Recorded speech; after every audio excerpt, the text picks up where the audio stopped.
Welcome to Gwinnett County Public Library's Meet the Author series. My name is Amy Perry, and I'm an Adult Services Specialist here at the library. We're excited to have author Jeffrey Breslow with us. Jeffrey Breslow, author of A Game Maker's Life, is a distinguished toy and game inventor and designer. He had spent more than 41 years inventing toys and games. At the age of 34, he became the youngest managing partner of Marvin Glass and Associates, the leading toy design company in the world. Glass Associates created games such as Simon, Operation, the Evel Knievel motorcycle, and Breslow's own iconic creations, Buckets of Fun, Ants in the Pants, and the Masterpiece board game. Breslow was inducted into the National Toy Hall of Fame in New York City in 1988 and left the toy business in 2008 to sculpt full-time. Today's moderator is Benjamin Perry.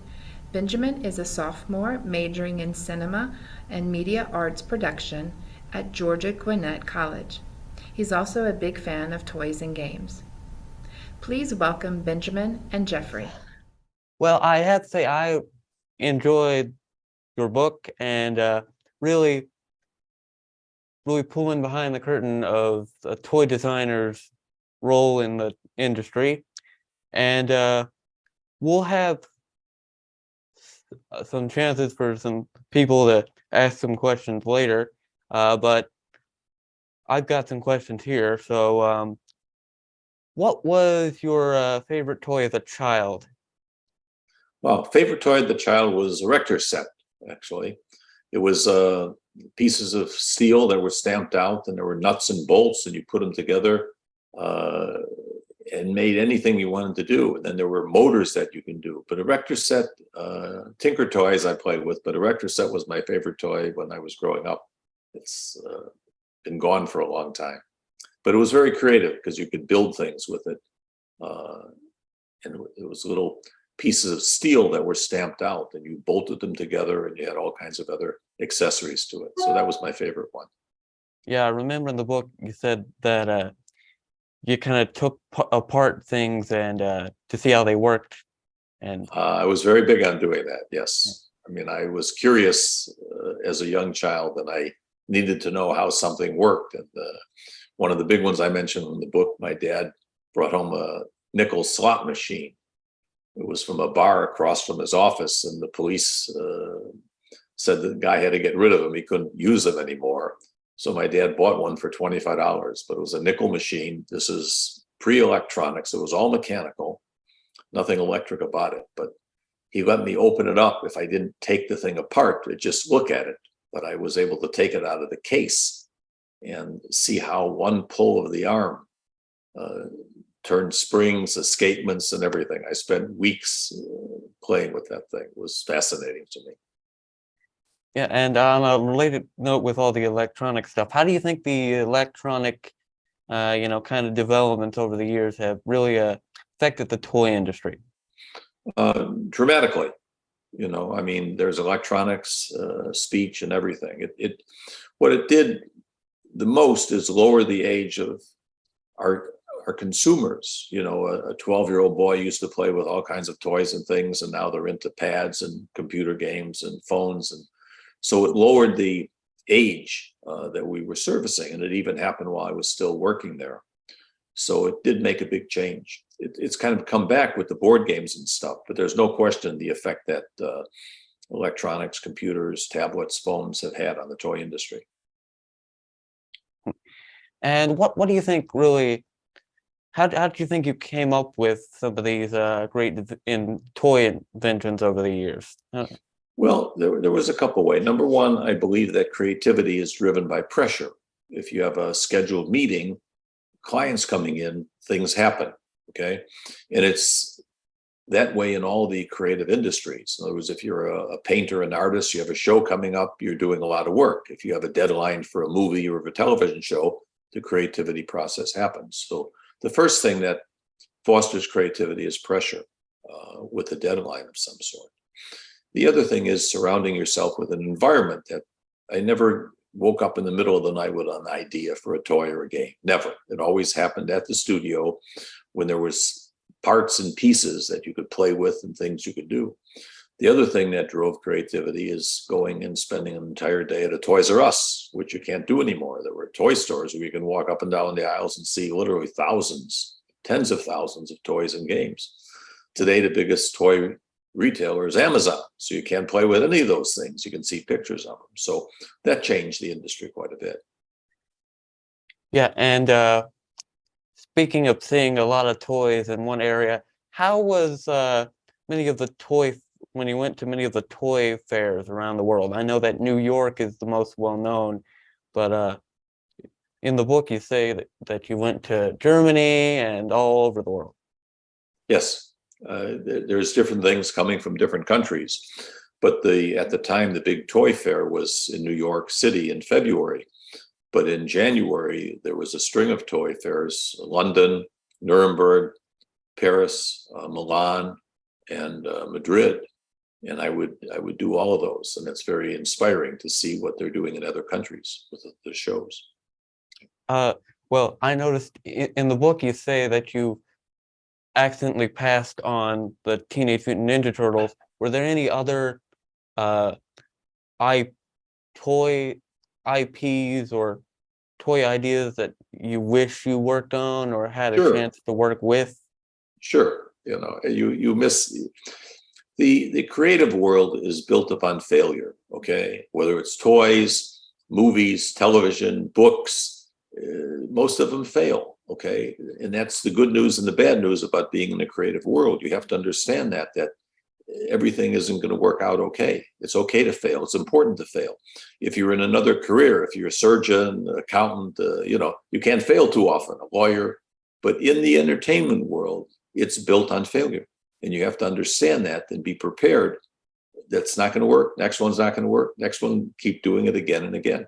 And the same thing, I wrote a book. Is the book going to be a huge success? Who knows? But most books are not successful. It's only a handful that become very successful. That's the nature of it. So do you think that toys, some of them could purely be for educational purposes or some for fun, or is there kind of a bit of what I've often heard referred to as edutainment, sort of? Well, we didn't design educational toys. That wasn't what we did. We designed toys and games that were fun for kids to play with. A lot of them were very educational. When we did Simon, it ended up in learning centers and everything. That wasn't our intention, but it was what happened. But we didn't design to educate kids. We designed kids' toys for fun and enjoyment. And yes, they educated the kids, but that wasn't the purpose of it, Yeah, I found that quite interesting, how it was really in like senior centers and stuff. And you also kind of talked about how the culture at Marvin Glass and Associates changed when you were more of an executive, and you tried to change the culture of more like a work-life balance. Yeah, well, Marvin, I worked with him for 7 years, okay? And he was a very interesting character, Marvin Glass. And he was like a Steve Jobs at the time.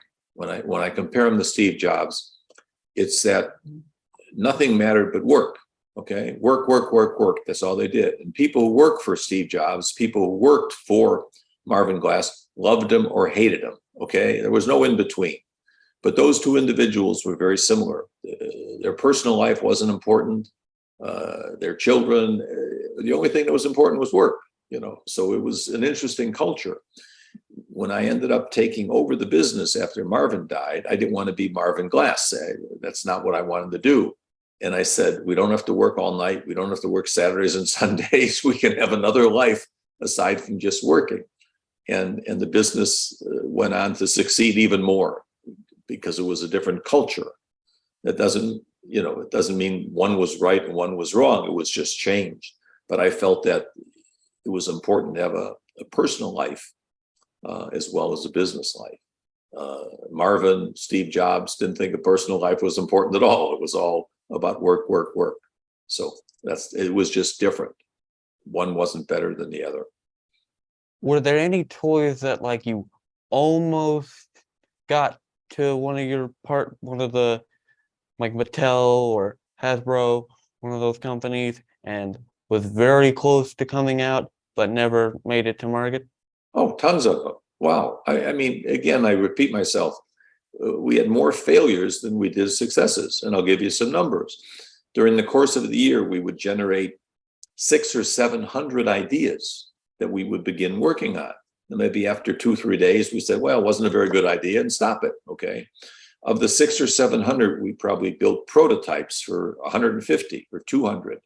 We showed them to clients. If we signed licensing deals for 30 or 35, and if there were 5 or 6 that paid for all of it. So that was the numbers game. So one idea is not precious. It's how you develop the idea, and then of course how the manufacturer markets it, advertises it, and everything else. But there's no way to figure. We never tested toys on kids at all. I mean, we had a bunch of kids working for the company. We didn't ask a child what they liked. That Steve Jobs never tested anything he made. He made something that people wanted to buy, and they bought it.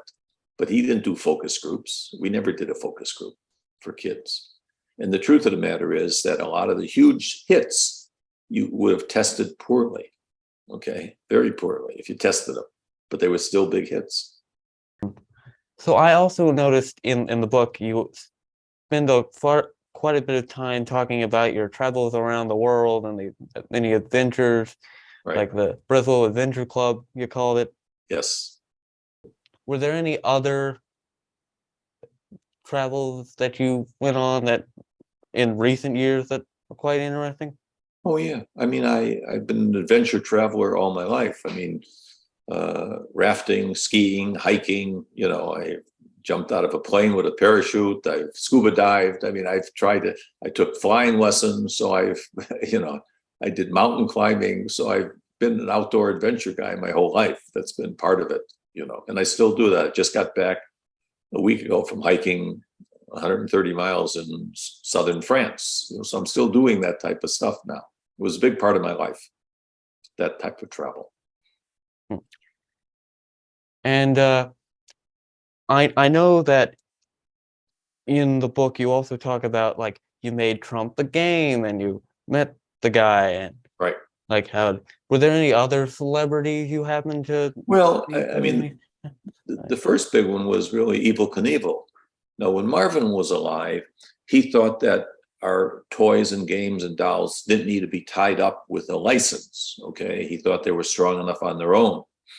But he was still alive when we met Evel Knievel, and he was quite impressive, quite a character. And we signed him up, and we ended up making the motorcycle with him on the motorcycle, and was a huge hit. So that was really the first connection that we did with a licensed character. Then we started working on Barbie and Hot Wheels and other brands that we didn't own. So we did quite a bit of work for the Barbie doll, quite a bit of work for Hot Wheels and other sorts of product and lines that were not necessarily something we developed. We did Uno Attack. We didn't do the Uno game, but we did a mechanical game that spit out Uno cards, and it was a huge success. But Uno was not our property. So we began to expand into areas with other licensed characters and properties, from starting with Evel Knievel. Yeah, and I remember the one that kind of stuck out to me was the Mickey Mouse phone and all that. Well, the one advantage, going back, Marvin Glass invented the business of independent toy design. Okay, that did not exist. Okay, he tried to manufacture toys and he kept failing at it and said, "I'm not going to do that anymore." And he looked at the record business, he looked at the book business, and said, "I want to do that in the toy business. I want to develop toys, license them to a toy company, and have them pay us a royalty." So that's the record business. That's the book business. You write a book, it doesn't sell, you don't make any money. You write a book, it sells a lot, you're getting royalties. So that was his concept in the late 50s. I mean, he invented the idea of an independent toy design company. Very difficult, because most of the toy companies started with designers, inventors that started their own company. But his first big success was with Ideal Toy in the late 50s. And then he expanded into other companies. So we had to convince. So we were a free design firm for toy companies. Okay, we showed them product. We developed the product on our own. If they liked it, we signed the deal, and they paid us a royalty if it sold. If not, we'd do another one. So that was the invention of the independent toy design business. Was a creation of Marvin back in the late 1950s. And what do you think really sparked your creativity, especially when you kind of, you know, were getting into the kind of the end of your run at the industry, and it was really, you had a lot more competitors?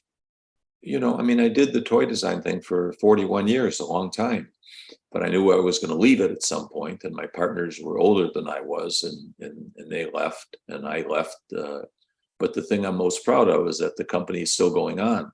You know, I think that if you're a good executive, if when you leave or die, if the business fails, you haven't done a good job developing the company. So again, I go back to Steve Jobs. Nobody thought that it would survive his death at an early age, but look at the company today. So I give credit to Steve Jobs for building a company that survived him. And that's the most important thing, in my opinion, you can do as an executive of any kind of business, is make yourself replaceable. If you die and the business goes down, you've done a poor job running the business, in my opinion. Yeah. And then towards the end of the book, you kind of discuss your passion for sculptures and like that design process. Right. That's what I do now. I've been doing that full time for 14 years. And I've had success with it. It's changed. I used to do realistic figures. I do abstract pieces. I have kids that are on the outdoor walls of hospitals, music schools. So I've done quite a few things. And the biggest one I just did is in the book, was down in Uruguay, a sculpture that I designed and built in Chicago and shipped down there and installed it last March. Yeah. It was a pretty exciting project. Were there any people who, like, I remember in the book that you were very good friends with, like, the CEO of Mattel at one point? Yeah, with the woman who was president of Mattel. Yeah. Jill Barad was her name. Yeah. And she started out as a marketing manager and worked herself up to chairman of the board. And she was at that time one of 3 women out of 500 corporations that were run by a woman. Yeah. She was a brilliant woman. And I remember at the Toy Hall of Fame award ceremony, she did the key speech for you. And how was that experience at the Toy Hall of Fame? There was a Toy Manufacturer Association. So all the manufacturers were in a trade association, okay? And we were the first non-manufacturer to be a member of the association as a toy design firm, okay? The association was called Toy Manufacturers of America. We weren't a manufacturer, but they let us into the thing. And so I ended up being on the board of that organization. And we would honor people in the toy industry that were deceased, okay? So in order to get honored, you had to die, okay? And then one year, one of the head of the organization was a brilliant guy, worked for Mattel, worked for Kenner, a guy by the name of Bernie Loomis. And he said, wouldn't it be nice if we honored somebody while they were still alive? Okay, we said, okay. So the first one we honored was Bernie Loomis, okay? He was the very first one. And then a number of years later, the industry honored myself and my 2 partners. So myself and Howard Morrison and Ruben Terzing were honored by the toy industry. And there's a big black tie event. And each one of us had somebody presenting us. So Jill Barad presented me, and my other 2 partners got presented by somebody else. But it was quite a black tie thing. My college professor Zagorski was there. My kids were there, my grown kids. So it was a black tie event for 400 or 500 people. It was pretty exciting a number of years ago. Yeah, I remember you hearing that you, in the beginning of the book, that you accidentally stumbled into that professor's classroom and Yes. started the conversation about the design engineering. Well, I'll back up a little bit. I was a very poor student in high school, and I was flunking out of college. Okay, and I went to University of Illinois. I was going to Bradley University in Peoria, and I went to Illinois to see some friends. And I went to the fine arts building because my only A in high school was in art. Okay, so I went to see the art building, and there was a display of industrial design. And I was just blown away by what I saw. And his name in the display case, and across the hall, his name was on a door. I knocked, and in 20 minutes, he changed my life. And I walked out of there and I said, I need to be an industrial designer. And I went back to Bradley and I studied, and I made the dean's list to transfer. And then I started over again as a freshman. So the first year and a half of college went down the drain. But now I started again in my profession of industrial design. So that was, and Ed Zagorski was my mentor for about 65 years. He died a year and a half ago. He was 99 and a quarter. Okay. And he said to me, if you ask a little kid, I'm 5.5. The kid says I'm 4 3/4. He said, when you get to be 90, you can start using fractions again. So he died at 99 and a quarter. Okay. He didn't make 100, but close. But he was my mentor for 60 years, 65 years. Yeah, and I remember hearing that one of the projects that you created was this like kid-sized furniture that Yes. was around. So we did all different types of design projects, but we did a toy project. And I made a small model of it, and then I built the thing in the shop, and it was cubes that fit together, and it was an easel, a stool, a bench, and because design is subjective, they were jury graded by 5 or 6 faculty members. It wasn't just Zagorski, it was a bunch of people decided on your grade. So that came in second. Okay, the thing that came in first was a blue box with a buzzer in there and a battery and a little probe. And when you stuck the probe in jagged shapes, it buzzed. And that was done by a classmate of mine by the name of John Spinello. And I said to John, what are you going to do with that thing? And he said, well, I have an uncle that works for this guy in Chicago named Marvin Glass, a toy design company. I said, holy cow. So John graduated 6 months ahead of me and went to see Marvin for a job. He didn't get a job, but Marvin said, I'll give you $500 for the box. And he sold the box for $500. And the box went on to become the operation game. But at that time, $500 a semester tuition at University of Illinois in the early 60s was $475. So he sold it for one semester tuition, which was pretty significant at that time. Not so today. So when I got done with school, I never got a chance to work for Marvin. He wasn't hiring. I designed medical equipment and supplies, but I spent every free moment I had designing toys and games and dolls, only to get a job with Marvin. And then I went back and got a job with him, and he hired me. So that's how it all came about. And then I think it was a few chapters later, you were talking about how Bucket of Fun, you designed it, and then when you did the presentation, like it was real exciting because everybody was like catching the balls and having fun. Yes. Even the client, a grown man in a suit took his jacket off and was playing the game. That's what we did. That's how we pitch. First of all, we never made a drawing of a toy. If we liked the idea, we built a prototype, a doll, a toy, a game, a vehicle, a ride-on, a plush. We were very good at building prototypes, and that's what we showed. Because if we showed a drawing to a client, he's going to say, well, make it. It's just a drawing. He wanted to see the 3-dimensional thing. So we were very good at building prototypes. And that was one of our strengths. If we had an idea, we believed in it, we made it. And we put it on the table. It worked. It looked like when we sold Simon, it was hooked up to a small Apple computer with a wire, but it beeped and booped and it did everything. You couldn't make a drawing and explain a game called Simon back in the 70s. It wasn't possible. You had to actually touch the buttons, push it, play with it in order to make a sale with that thing. Yeah, but I would say that the toy that I'd say most people would probably know, especially my generation, would probably know that you personally invented was ants in the pants. Oh, yeah. I mean, that's 50 years old. You can still buy it in the store. 50 years ago, it's hard to believe. I mean, I never imagined that I'd be talking about a game I did 50 years ago.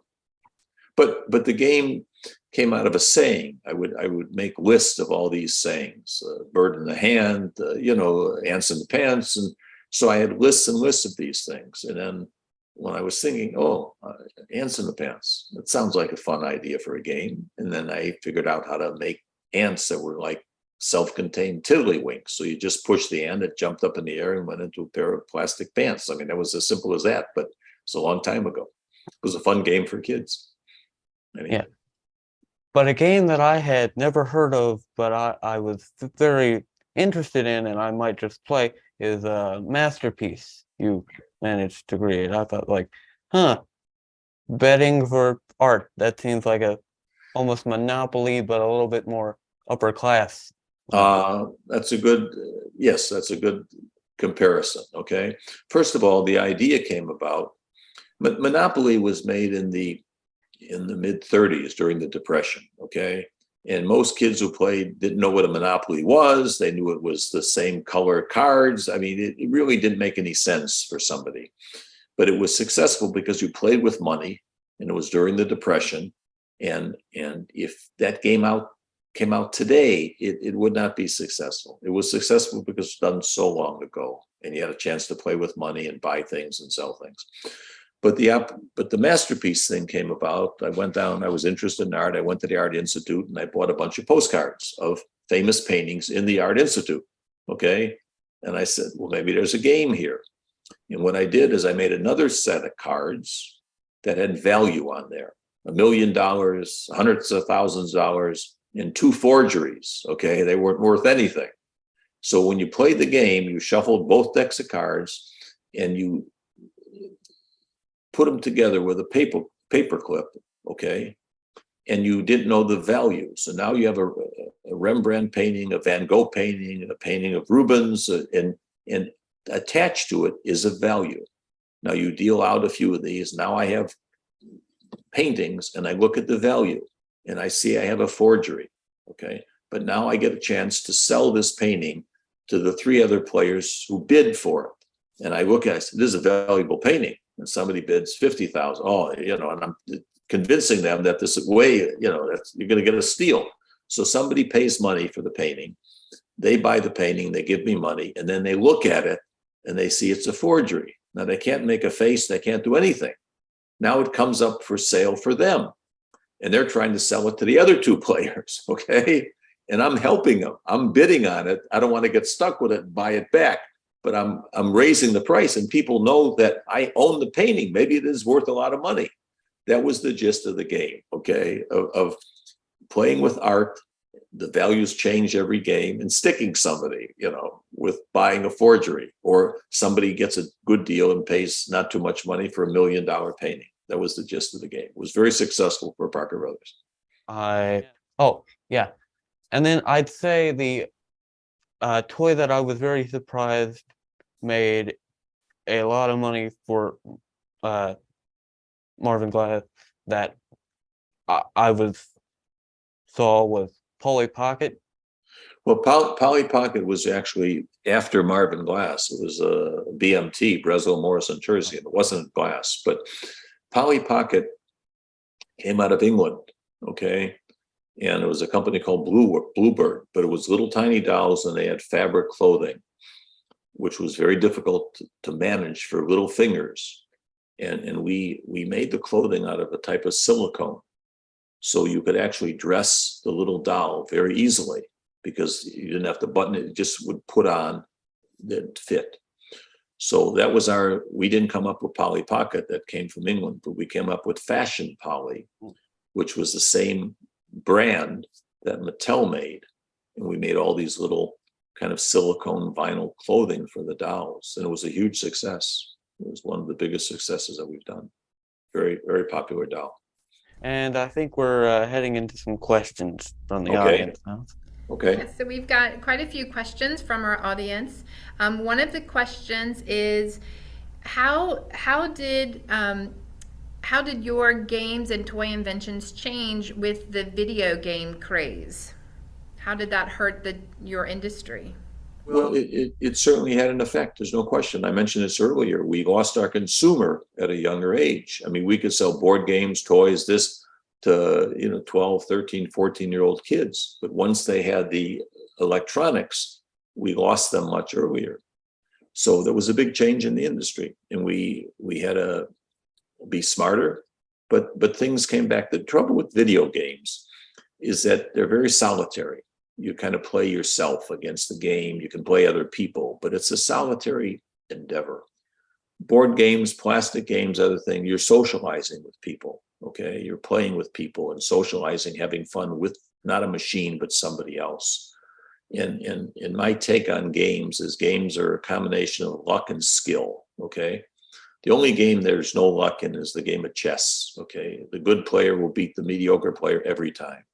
But the majority of games that you play are an element of skill and luck. And what we look for is if I win the game, I'm very skillful. If you win the game, you were lucky. Okay, that's what I say. So, let's play it again. Okay, you got lucky. You got better cards. You got better this. You got better that. Let's try it again. Okay, so that makes the fun of the game, interacting with people, not interacting with a machine. That doesn't belittle what's going on in that business, but there's room for both, in my opinion.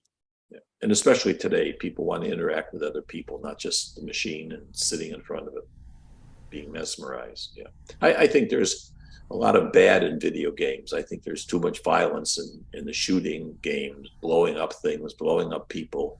I don't think that does any good for any mind at all at any age. I'd rather play with a board game in plastic and have fun with somebody else than be shooting and blowing up things. And sadly, the majority of the games today focus on that.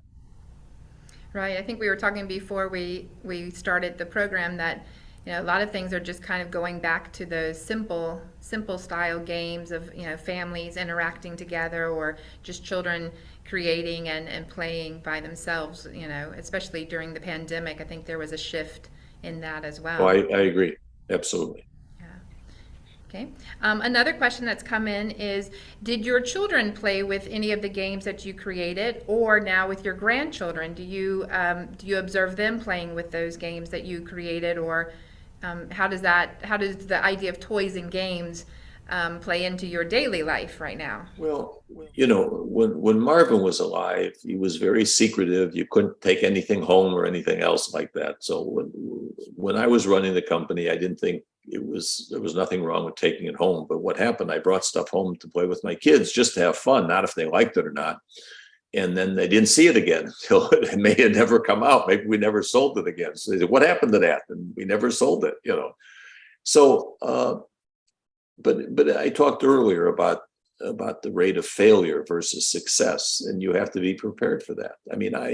I looked at some old games I did that I still think are terrific today, and they didn't sell very well. Okay, it happens. And can you analyze it? Not really. But going back to the idea of testing, we never tested any. And the funny story about Marvin, okay, when he was alive, we had a client that came in from England. And first time we were dealing with him, and he said to Marvin, "You test your toys with children or anything else?" And Marvin looked him in the eye and said, "I haven't seen a kid in 20 years." and we all laughed, and it was true. Okay, we didn't test it with kids. If we liked it, it entertained us. It was fun for us. There's a good chance it'd be fun for kids as well. If you tested Barbie when it came out, okay, in 1958, there isn't a mother that was alive at that time that would say, "I'd buy that for my daughter." Are you kidding me? I'd never buy that for my daughter, okay? If you tested Rubik's Cube, which was one of the biggest puzzles in the world, they would say, "I can't solve it. 99% never solved this thing. I'm not going to buy." And it was $10. A puzzle was $2 at the time. $10 for a puzzle I never solved, wouldn't buy it. Test terrible, okay? I can go on and on with pet rock. Okay, nobody's going to buy that.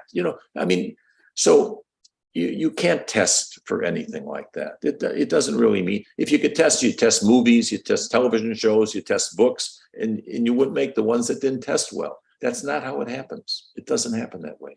That's all.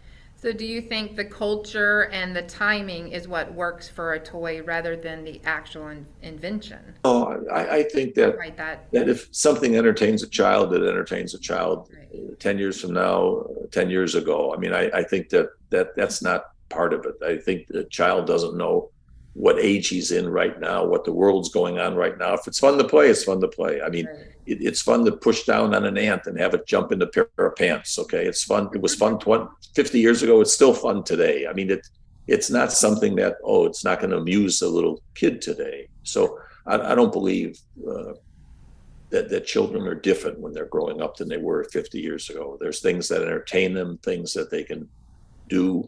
Something pops up and scares them, Jack in the Box. It's still a Jack in the Box. I mean, you wind it, I mean, that was that very old toy. But if you still have one today, it still entertains a child. That's all. Right. Great. So another question was, how did you keep up with the motivation when you had mentioned there were so many toy failures each year? You said maybe between 500 and 700 products that you were kind of thinking. How did you keep up the motivation to keep trying to find the one the toy companies wanted? Because it's a type of profession in the entertainment world that allows you to dream. Okay, if you're making music, you're going to dream you're going to be the Beatles one day. Okay, 99% of the bands out there nobody's ever heard of before. It doesn't stop people from making music. Books, walk into a bookstore. How many are bestsellers? So things in the entertainment world allow you to dream. I'm going to make the next greatest movie, the next greatest TV show. And that's why you do it. And you have to accept the fact that most of the time you're going to fail. But that doesn't stop the creative process. That doesn't stop the enthusiasm. At some point, we came up with an idea. This is terrific. And then 2 days later, it's not really a good idea. Let's drop it. Okay. But to start working on it, you have to believe in it.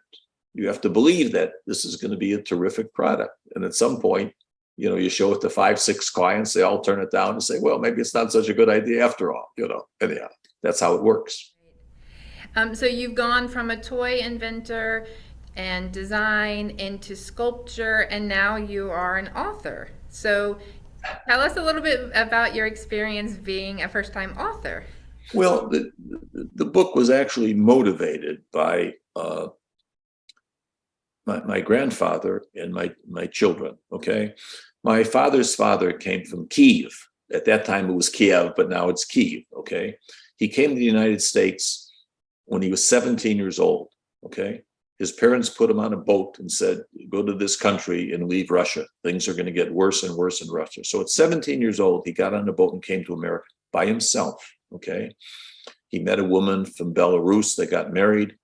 They had 2 daughters, and then my father was the third. Okay. Now, my grandfather taught me how to drive. My father's father taught me how to drive. He taught me how to fish. He worked in my dad's factory, taught me how to pack boxes and everything else. And I hung out with him. On my 21st birthday, he had a heart attack and died. He was never sick. I never asked him about his life. I said, how did you do that? How did you leave your family? How did you have the courage to get on a boat for 2 or 3 months? I never asked him any of that. So when I had this interesting career and I started having grandkids, I said, I gotta write a book. Okay. And that was the motivation. The motivation was not, I'm going to write a bestseller. The motivation was a memoir. So at some point, my grandkids, who are now 14, 12, 9 and 6, and I play games with them. We have fun. We try, do they sit down and say, tell me, how did you get in this business? How did you do this? They don't. Okay. And that's okay. So that was the motivation for writing. And I started writing in notebooks. I'm a very good typist, but I started writing by hand because it slowed me down and everything came back. It helped me remember all kinds of things that I had forgotten about. And then I went through 3 editors before I came up with Cynthia. Okay. So I had 3 different bad experiences with somebody who didn't understand it. And Cynthia understood it. And what she said to me, this book goes beyond your 4 grandchildren. Okay, this will touch people in a certain way. She said, you know, if you wrote a book, a new diet book, a new happiness book, a new book on how to make money in the stock market, a new cookbook, and there's a new book on the Second World War. I mean, there's thousands, you know. She said, this is in a category there's not much out there against this. And it touches people in a different way because everybody grew up playing with toys and games, period. So that was the motivation for it. And now we're actually working on a script for either a TV or a movie sort of thing as well because of that. So that's basically how I wrote the book, you know. And it took I started 7 years ago. 7 years. Oh, 7 years it took you. 7 years. You did have a lot of facts and very interesting little tidbits on so many things with your company and, you know, people that you met and all of the toys, and you had 41 years to cover, right? 41 Yes. plus, really, Right. the pre and post time of your toy. Right. Well, I want to thank everyone for joining us this evening, and please take time to check out A Game Maker's Life by Jeffrey Breslow here at the Gwinnett County Public Library or one of your local libraries or bookstores. So Jeffrey and Benjamin, thank you so much for joining us this evening, and we've really enjoyed your talk and sharing a little bit of fun where we're all a kid at heart. Thank you very much. I appreciate it. Thank you.